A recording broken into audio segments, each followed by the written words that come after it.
Alhamdulillah thumma alhamdulillah thumma alhamdulillah. Alhamdulillah bil Islam, alhamdulillah bil iman, alhamdulillah bil Quran, alhamdulillah bil mali wal ahli wal mu'afa, alhamdulillah ala hadha al hal wa ala kulli hal wa na'udzu billahi min hali ahli an-nar. نكمل بإذن الله عز وجل دورة الأحكام التمهيدية ونسأل الله سبحانه وتعالى أن يوفقنا لما يحبه ويرضاه. طبعا يا أحباب وصلنا إلى درس الاستعاذة والبسملة، وهذا الدرس بإذن الله عز وجل هو درس مهم جدا في كيفية قراءة الاستعاذة والبسملة في السور. تفضل أستاذ محمد.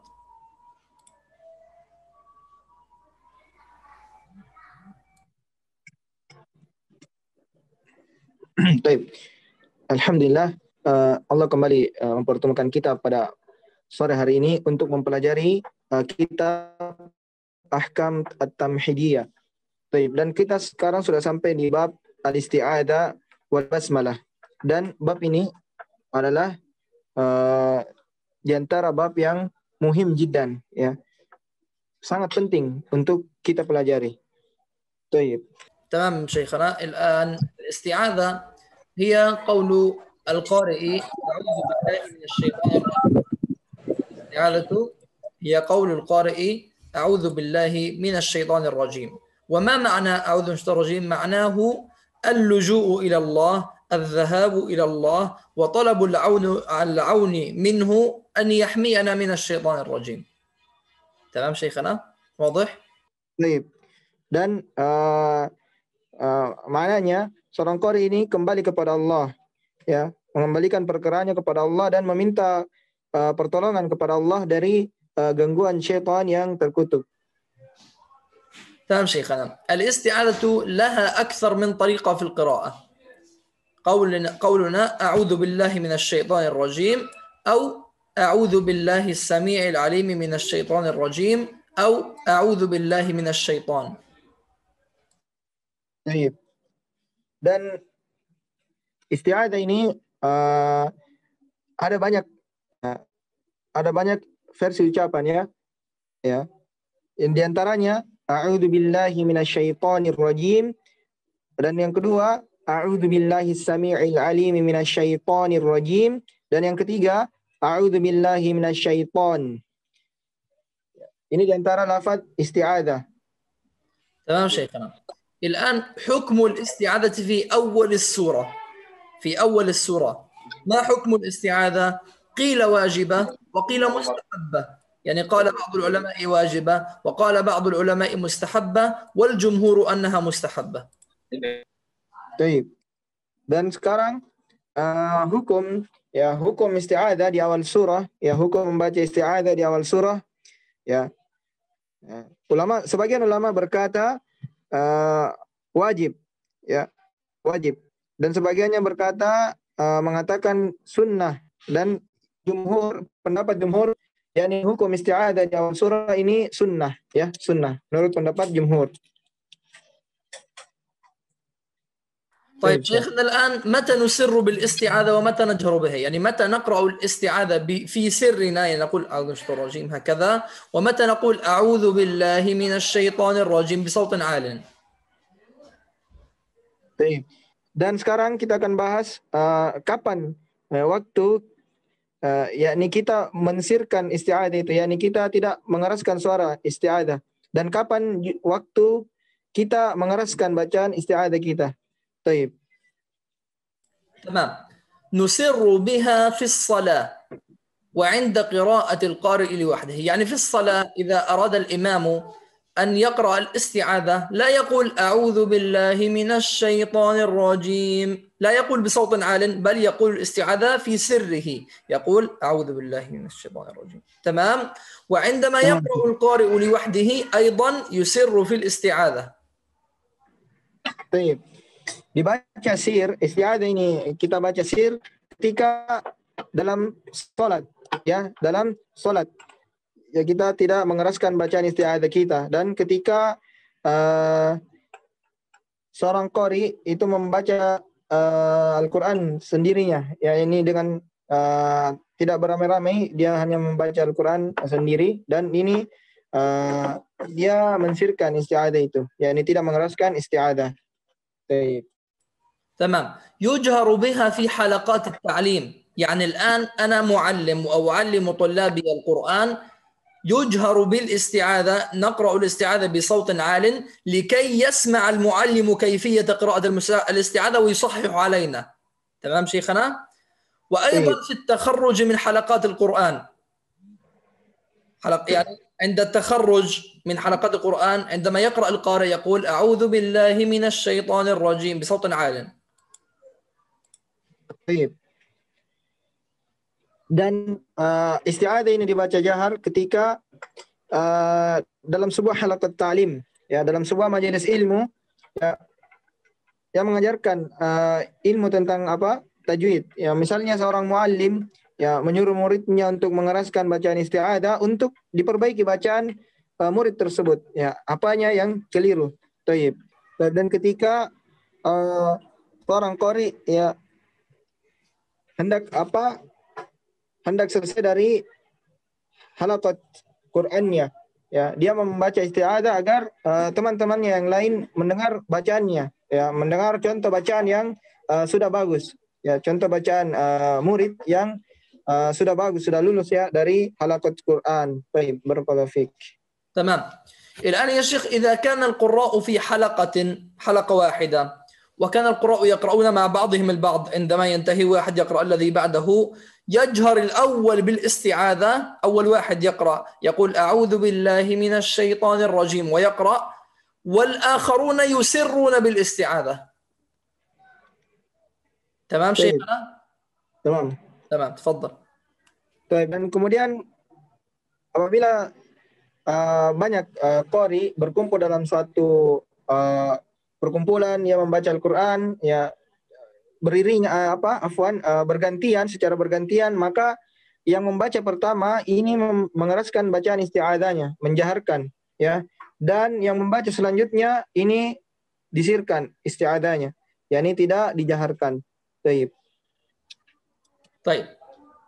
الآن يا شيخ عندنا تنبيه، ينبغي أن يقف القارئ وقتا قصيرا إذا أراد أن يقرأ بعد الاستعاذة لفظ الله أو لفظ محمد صلى الله عليه وسلم. الآن مثلا أعوذ بالله من الشيطان الرجيم الله لا إله إلا هو الحي القيوم، صحيح أم خطأ؟ القراءة هكذا خطأ. لماذا؟ لأن عندنا الشيطان الرجيم، الشيطان، وبعد كلمة الشيطان كلمة الله. تمام؟ لا يجوز أن نصل بين الشيطان وبين الله سبحانه وتعالى. تمام؟ وكذلك بين الشيطان وبين لفظ محمد صلى الله عليه وسلم. فماذا نقول؟ نقول أعوذ بالله من الشيطان الرجيم، نقف، الله لا إله إلا هو الحي القيوم. تمام شيخنا محمد؟ تمام شيخ. وكذلك نقول أعوذ بالله من الشيطان الرجيم محمد رسول الله. Baik. Dan di sini ada tanbih, ya, tanbih, hendaknya seorang qari itu berhenti sedikit, ya, sedikit jika ia ingin jika setelah membaca isti'adah terdapat lafaz Allah, ya, atau lafaz Muhammad sallallahu alaihi wasallam. Jadi dia pisah, tidak dia sambung sebagaimana Syekh tadi contohkan, ya. Tidak disambung, ya, dipisah, diambil waktu sedikit, kita berhenti setelah isti'adah, kemudian lanjutkan lagi bacaan, ya, bacaan. Taib. Sebagaimana dicontohkan tadi oleh Syekh. Dan yang terakhir contoh dari lafaz yakni berhenti kemudian membaca lafaz Muhammad, ya, a'udzubillahi minasyaitonir rajim Muhammadar Rasulullah. Taib. Jadi tidak disambung, ya, tidak disambung. Taib. تمام شيخ.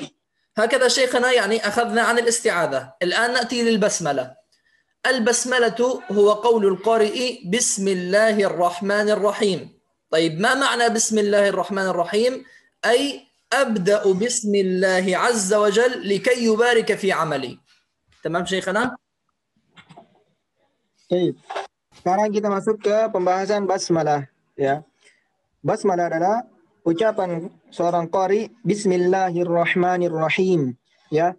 Dan basmalah yang diucapkan dengan tujuan agar sesuatu yang kita lakukan ini diberkahi oleh Allah Subhanahu wa taala. Baik. طيب البسملة لها طريقة واحدة فقط ألا وهي بسم الله الرحمن الرحيم. Dan basmalah ini hanya ada satu ucapan saja, ya. Satu cara ucap, tidak sebagaimana isti'adzah yang memiliki 3 cara pengucapan, ya.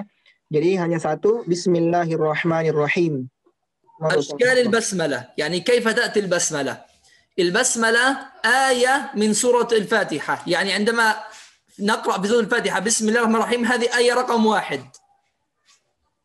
Ashkal basmalah, ya, yang pertama, yakni basmalah terdapat datang pada surah Al-Fatihah, ya, di awal surah, dan ini termasuk ayat pertama, ayat yang pertama. Baik.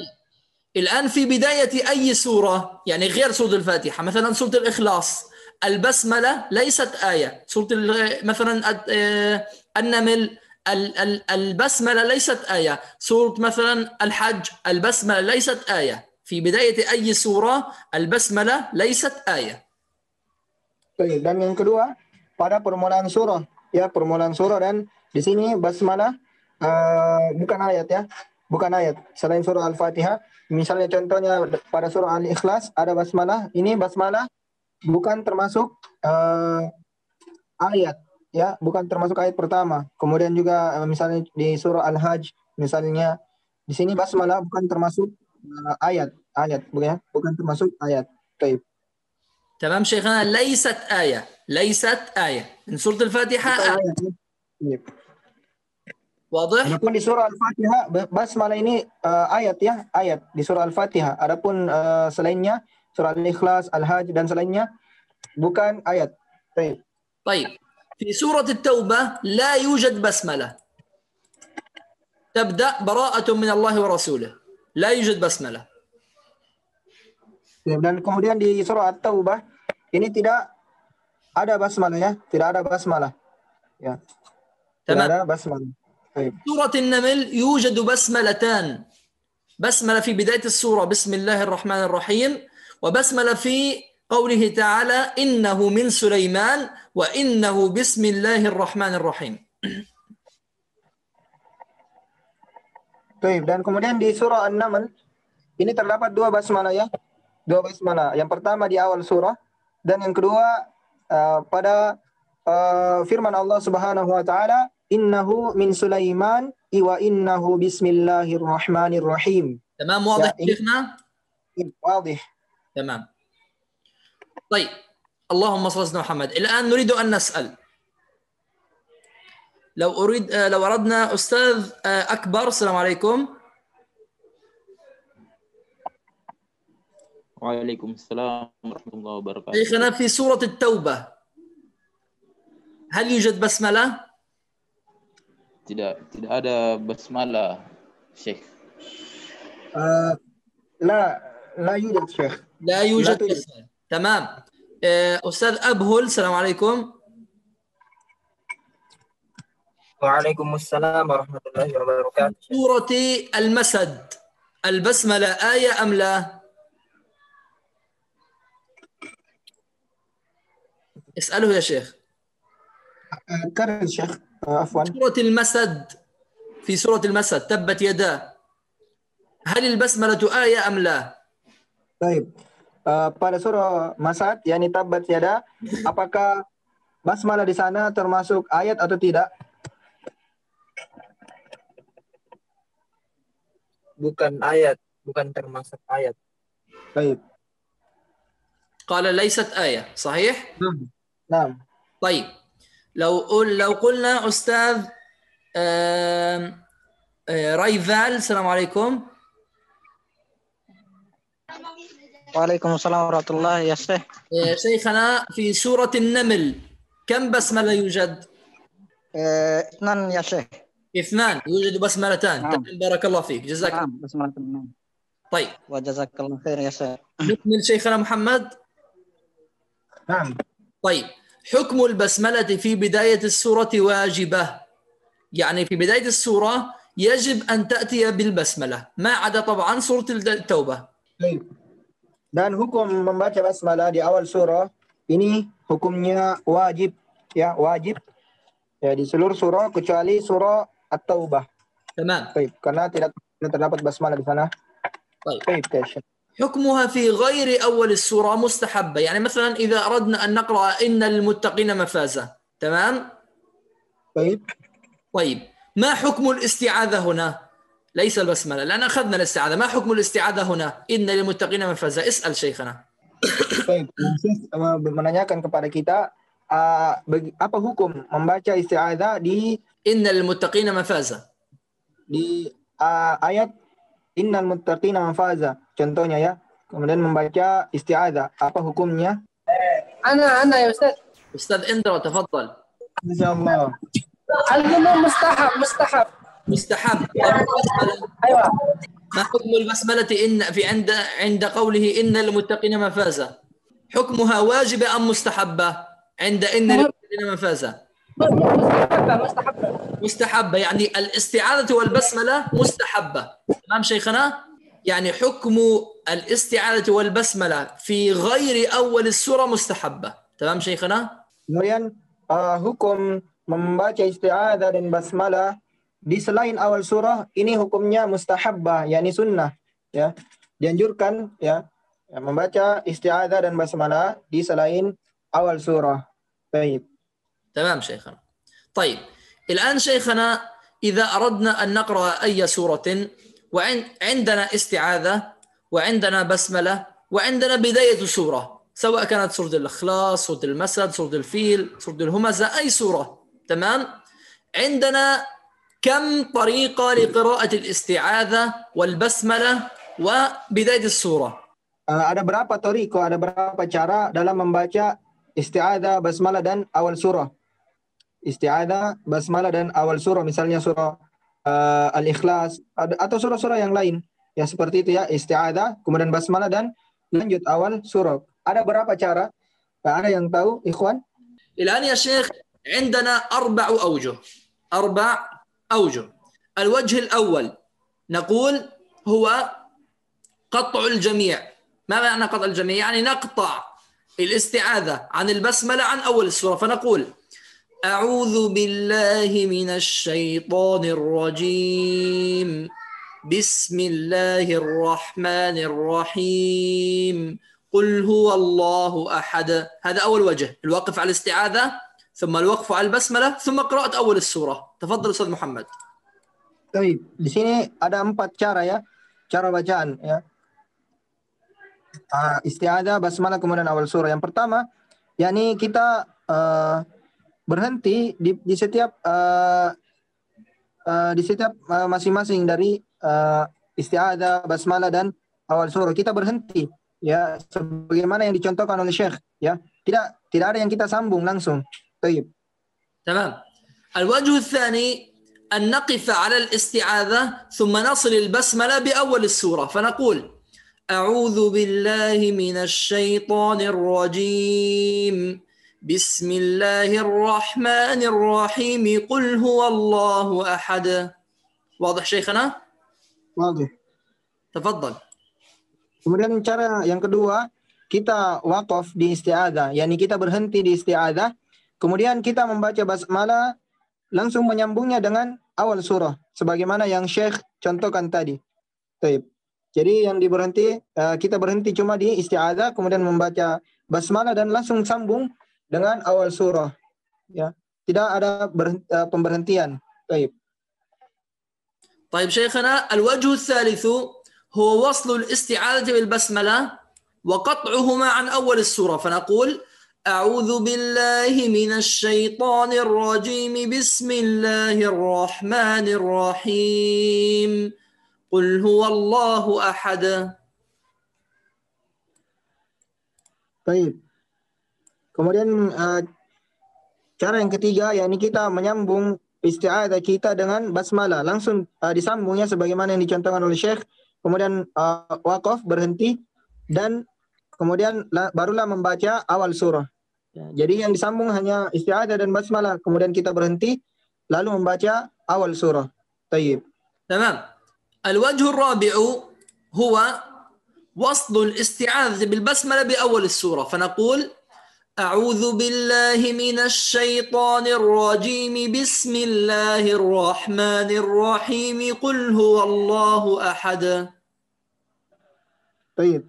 Dan cara yang keempat, yakni kita sambung isti'adzah, basmalah dan awal surah sebagaimana yang dicontohkan oleh Syekh. Jadi disambung semuanya. Tayyib, satu kali bacaan. تمام شيخنا، واضح؟ واضح. طيب الآن يعني سنسأل سؤالا. طيب. لو قلنا يا شيخ اللهم صل على سيدنا محمد، عندنا أعوذ بالله من الشيطان الرجيم، تمام، بسم الله من الشيطان الرحيم، ومثلا ألم ترى كيف فعل، ألم ترى كيف فعل ربك بأصحاب الفيل. يلا يا شيخنا، الآن كم وجه عندنا كما قلنا؟ Baik, kemudian misalnya ya di sini ada isti'adzah, kemudian basmalah dan awal surah, yakni surah Alam Tara Kaifa Fa'ala Rabbuka bi Ashabil Fil, ya surah Al-Fil. Ada beberapa cara bacaan yang telah kita pelajari tadi. نعم، كم؟ أربع أوجه. أستاذ عمار، اذكر الوجه الأول. طيب، قطع الجميع يا شيخ. قطع الجميع، كيف نقرأ؟ أعوذ بالله من الشيطان الرجيم بسم الله الرحمن الرحيم ألم تر كيف فعل ربك بأصحاب الفيل.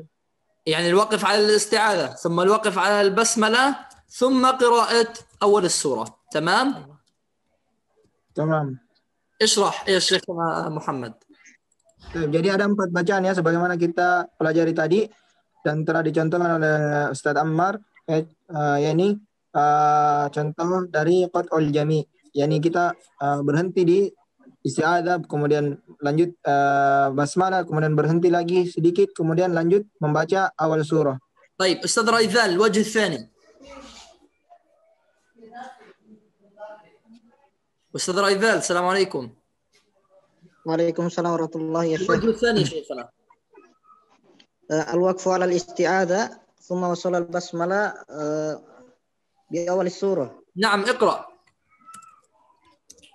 أعوذ بالله من الشيطان الرجيم بسم الله الرحمن الرحيم ألم تر كيف فعل ربك بأصحاب الفيل. هذا الوجه الأول يا شيخنا. صحيح شيخ. طيب يلا كرر يا شيخ. مرة أخرى، الوقف على الاستعاذة ثم وصل البسملة بأول السورة. أعد مرة. أعوذ بالله من الشيطان الرجيم بسم الله الرحمن الرحيم. لا، وصل. بسم الله الرحمن الرحيم ألم تر كيف فعل. سيشنم.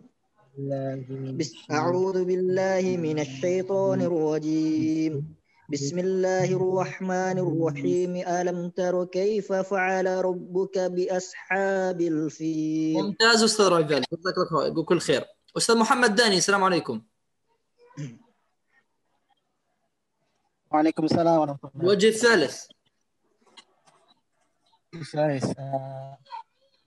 Disambung isti'adzah dan basmalah dan waqat fi awal surah. باتشا.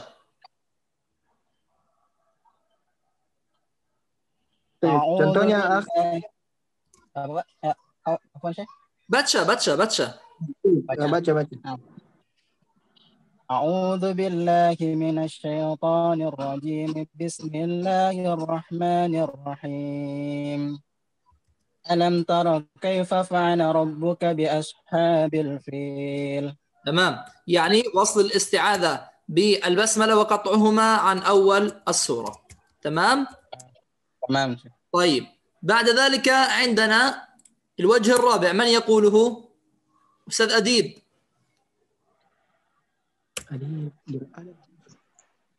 نعم شيخ. الله شيخنا، الوجه الرابع. Membaca baca. bersambung.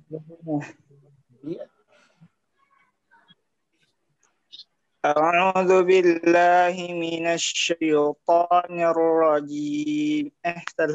نعم. أعوذ بالله من الشيطان الرجيم بسم الله الرحمن الرحيم ألم تر كيف فعل ربك بأصحاب الفيل. تمام، وصل الاستعاذة بالبسملة بأول السورة. تمام شيخنا، واضح؟ نعم شيخ، واضح. تمام، الجميع فهم؟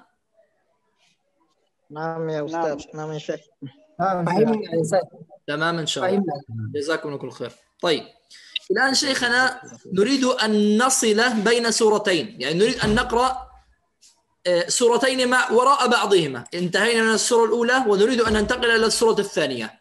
تمام؟ كمثال: ولم يكن له كفوا أحد، بسم الله الرحمن الرحيم، قل أعوذ برب الفلق. كم وجه عندنا؟ Baik. Kemudian sekarang kita akan misalnya kita akan membaca kita selesai membaca satu surah, kemudian kita ingin lanjut ke surah yang lainnya. Baik. Misalnya walam yakun lahu kufuwan ahad, bismillahirrahmanirrahim, qul a'udzu birabbil falaq. Ya, jadi ada berapa cara ya dalam membaca akhir surah, kemudian menyambung dengan basmalah dan kemudian membaca lagi awal surah. Sekarang Syekh tanya ada berapa cara dalam pembacaan ini? ثلاثة. ما هي أستاذ أديب؟ أنا عندي متعود الذي يريد أن يجيب يجب أن يأتي بدليل. تمام أستاذ أديب؟ نعم، إذا قلت نعم تقول لي ما الدليل، وإذا قلت لا ستقول لي ما الدليل، قلت 3 ما الدليل، قلت 4 ما الدليل. أنا لا أعلم. لا، أنا أقصد يعني الكيفية كيف؟ يعني قلت لي 3 ستقول لي ما هي ال3؟ نعم شيخ. نعم، تفضل. ولم يكن له كفوا أحد، بسم الله الرحمن الرحيم، قل أعوذ برب الفلق. وقفت على آخر السورة الأولى ووصلت البسملة بأول السورة الثانية. هذا وجه آخر أستاذ الديب. وجه الثاني نعم. ولم يكن له كفوا أحد، بسم الله الرحمن الرحيم، قل أعوذ برب الفلق. تمام، هذا اسمه الوقف على آخر السورة، ثم الوقف على البسملة، ثم الوقف على أول السورة الثانية. وهذا يا شيخ يعني احفظه، هو الوجه الأول دائما. نعم. تمام، الوجه الثالث.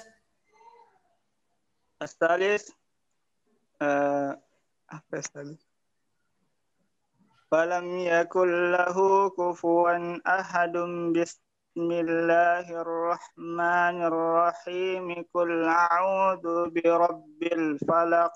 ممتاز جدا، وصل الجميع، يعني نصل آخر السورة بالبسملة ببداية السورة الثانية. هل هناك وجه رابع؟ لا شيخ. طيب، يعني لو قلنا مثلا ولم يكن له كفوا أحد، بسم الله الرحمن الرحيم، قل أعوذ برب الفلق، هل يجوز ذلك؟ ولا يجوز. لا يجوز. طيب الآن شيخنا نبدأ في الترجمة مع أستاذ محمد الصالح. أستاذ محمد، الفصل بين سورتين عندنا 3 أوجه. الوجه الأول الوقف على آخر السورة الأولى، ثم الوقف على البسملة، ثم قراءة أول السورة الثانية. فنقول ولم يكن له كفوا أحد بسم الله الرحمن الرحيم قل أعوذ برب الفلق. تفضل. Baik, ada 3 cara ya pembacaannya. Yang pertama, yakni kita berhenti di akhir surah, kemudian membaca basmalah, kemudian berhenti lagi dan langsung lanjut membaca awal surah. Ya. تمام. الوجه الثاني هو الوقف على آخر السورة الأولى ثم وصل البسملة بأول السورة الثانية. فنقول ولم يكن له كفوا أحد بسم الله الرحمن الرحيم قل أعوذ برب الفلق. واضح شيخنا؟ واضح. تفضل. Kemudian cara yang kedua, yakni kita berhenti setelah membaca akhir surah, kemudian membaca basmalah dan langsung menyambungnya dengan awal surah sebagaimana yang dicontohkan oleh Syekh tadi. الوجه الثالث هو وصل آخر السورة الأولى بالبسملة بأول السورة الثانية. فنقول ولم يكن له كفوا أحد بسم الله الرحمن الرحيم قل أعوذ برب الفلق. Baik. Kemudian cara yang ketiga, yakni kita menyambung seluruhnya, yakni kita membaca akhir surah, kemudian lanjut membaca Bismillahirrahmanirrahim, kemudian lanjut membaca awal surah. Jadi tidak ada yang berhenti ya, langsung satu kali bacaan. Baik. تمام. عندنا الآن تنبيه يا شيخ. تنبيه. هناك وجه ممتنع، يعني وجه ممنوع أن نأتي به. تمام؟ نعم. طيب ما هو هذا الوجه؟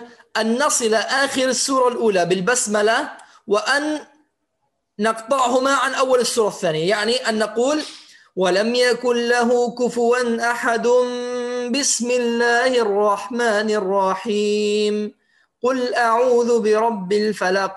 هذا الوجه لا يجوز. تمام؟ طيب.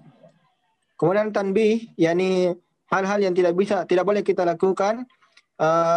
Yang pertama, yakni tidak boleh kita menyambung akhir surah dengan basmalah lalu berhenti kemudian membaca awal surah sebagaimana yang dicontohkan oleh Syekh tadi, kemudian yang dicontohkan oleh akhuna Muhammad Dani. طيب. تمام. الآن شيخنا هنا لماذا وجه ممتنع؟ لماذا؟ ما السبب؟ لئلا يظن السامع أن البسملة من السورة الأولى آخر السورة الأولى، ونحن نعلم أن البسملة في أول السورة وليست في آخر السورة. يعني الآن عندما نقول ولم يكن له كفوا أحد بسم الله الرحمن الرحيم، ماذا سمعت أنت؟ سمعت أن البسملة صارت في آخر السورة، صحيح؟ طيب صحيح. والبسملة هي في أول السورة لئلا يظن السامع أن البسملة آخر السورة الأولى. طيب. Kenapa tidak boleh kita menyambung akhir surah dengan basmalah kemudian berhenti dan membaca awal surah? Karena dikhawatirkan pendengar ini mengira bahwasanya basmalah ini adalah akhir surah, ya. Basmalah adalah akhir surah, padahal basmalah ini bukan akhir surah, ya. Baik. Bahkan awal ketika kita ingin membaca surah. Baik. طيب نسأل شيخنا. نعم. نسأل لو قلنا يا شيخ اللهم صل على سيدنا محمد،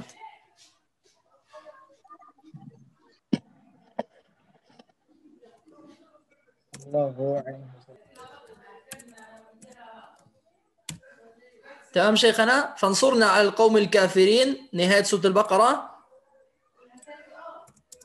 بسم الله الرحمن الرحيم ألف لام ميم بداية أول عمران. تمام؟ تمام. طيب كم وجه عندنا؟ من يعرف؟ طيب.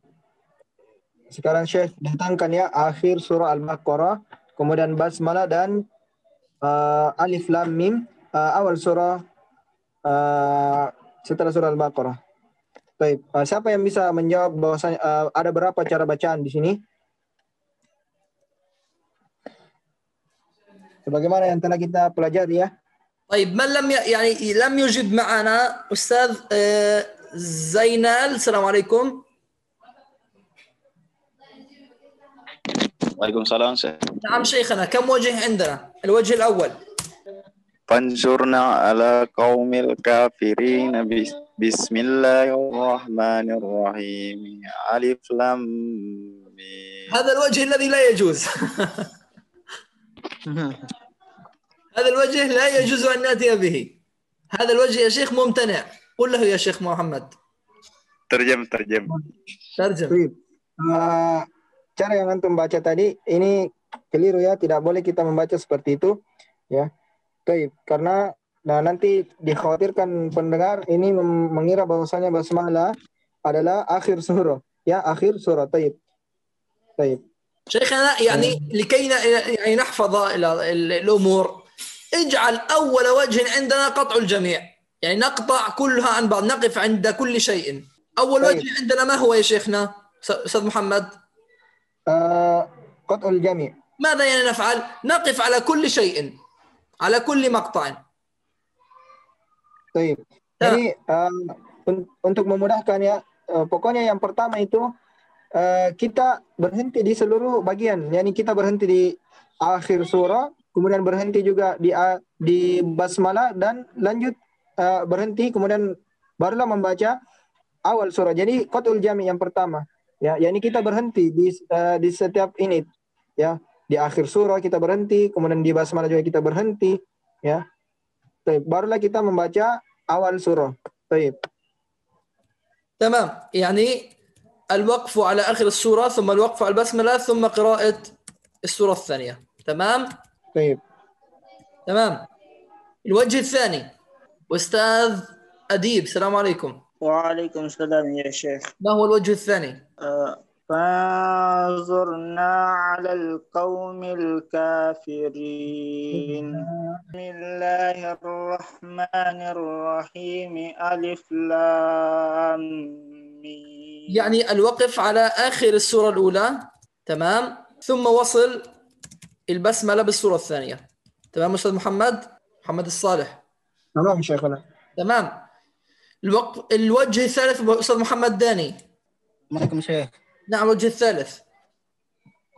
فانصرنا على القوم الكافرين. تفضل شيخنا تفضل. فانصرنا على القوم الكافرين بسم الله الرحمن الرحيم ألف لام ميم. وصل آخر السورة بالبسملة بأول السورة. تمام؟ تمام شيخ. تمام، كما تقولون أنتم بالإندونيسية لانغسونغ، أليس كذلك أستاذ محمد؟ يس أهم. طيب شيخنا، تمام شيخنا، هيك واضح الجميع فهم؟ فهمنا شيخ. فهمت يا شيخ. أستاذ أبو بسام لم أسمع صوته أبدا. ما شاء الله. أستاذ أبو بسام كيف حالك؟ خير الحمد لله شيخنا. الحمد لله، ظننتك نائما. عفوا شيخ. طيب لا بأس إن شاء الله. الآن السؤال القادم للأستاذ أبو بسام. طيب أستاذ محمد. أنا شيخ. طيب بقي عندنا يعني آخر شيء ألا وهي سورة التوبة. سورة التوبة يا شيخ هي سورة ليس فيها بسملة، تمام؟ ونريد أن نصل أي سورة قبلها، يعني الآن سورة التوبة أي سورة قبل التوبة نريد أن نصلها بسورة التوبة. كم وجه عندنا؟ عندنا 3 أوجه. مثال: فانصرنا على القوم الكافرين براءة من الله ورسوله، أو إن الله بكل شيء عليم براءة من الله ورسوله. تمام؟ الآن عندنا أول وجه هو وصل آخر السورة بداية السورة، يعني بداية السورة الثانية، فنقول فانصرنا على القوم الكافرين براءة من الله ورسوله. تمام شيخنا؟ تمام. تفضل. يعني هذا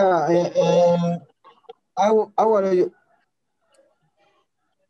من فضلك يا شيخ. أعيد مرة أخرى. أي سورة قبل سورة التوبة، أعراف، أنفال، المائدة، النساء، آل عمران، البقرة، تمام؟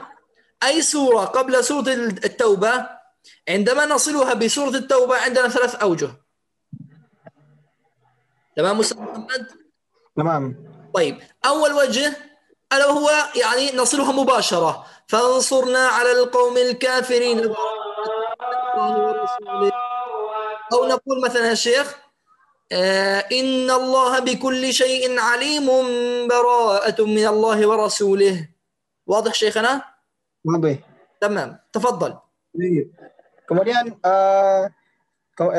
akhir pembahasan kita pada hari ini, yakni bagaimana cara membaca akhir surah sebelum surah At-Taubah, kemudian kita ingin menyambungnya dengan surah At-Taubah.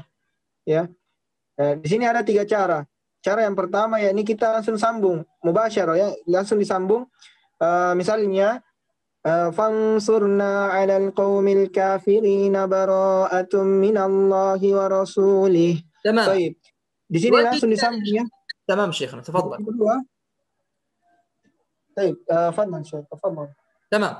الوجه الثاني يا شيخ هو الوصل مع السكت. ما معنى السكت؟ هو التوقف قليلا دون أخذ نفس.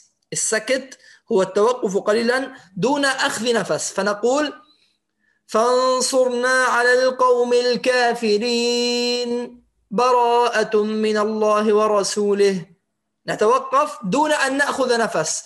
إن الله بكل شيء عليم براءة من الله ورسوله. واضح شيخنا؟ واضح. تفضل. Kemudian cara yang kedua yakni kita berhenti di akhir surah, ya, dan berhentinya ini tanpa mengambil nafas, ya, tanpa mengambil nafas, berhenti saja kemudian langsung lanjut ke surah At-Taubah sebagaimana yang telah dicontohkan oleh Syekh. Ya, jadi berhenti tanpa mengambil nafas. Baik, tamam Syekh.